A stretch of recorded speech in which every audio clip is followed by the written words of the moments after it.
અને જે માતા 50 વર્ષે કડાના મુખીને દીકરા આપતી હોય, સૂકી રાયણને લીલી કરતી હોય અને પાટણના સિદ્ધરાજના અમર નામા રાખતી હોય, આજે એની વાત કરવી છે બાપ, એની વાત કરવી છે કે મેણાનો મારેલો સિદ્ધરાજ જ્યારે સિંધમાંથી કકુ અને હમીરની ભેંસો ચોરી લાવે ત્યારે કકુ અને હમીર પણ માં સધીને ના કહેવાના વેણ કહે છે. ને સધી પાટણના પીરોની ચોકી તોડીને હુતરના દોરે હિંચકા ખાઈ મહેલની રાણીઓને દાસીઓને ધૂણતી કરી અને સિદ્ધરાજને નમાવે છે.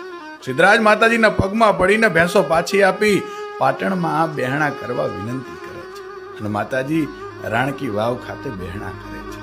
વીરભણ રાવણને ખબર પડી કે માતાજી સિંધથી રિસાઈને પાટણ આવ્યા છે તો એ 2 મહિના સુધી એક પગે માતાજીની ભક્તિ કરે છે અને માતાજી પ્રસન્ન થતા તેમને પોતાની સાથે ગામ આવવા અરજી કરે છે. માતાજીએ કહ્યું કે તું આગળ ચાલ, હું પાછળ પાછળ આવું છું, પાછું ફરીને જોતો નહીં ને ક્યાંય બેહતો નહીં. પણ વીરભણ રાવણ આગળ જતા એક સૂકા રાયણના ઝાડે ચલમ પીવા ઉભો રહે છે અને નીંદર આવી જાય છે. માતાજી પણ ત્યાં જ કાયમના માટે બહેણા કરે છે.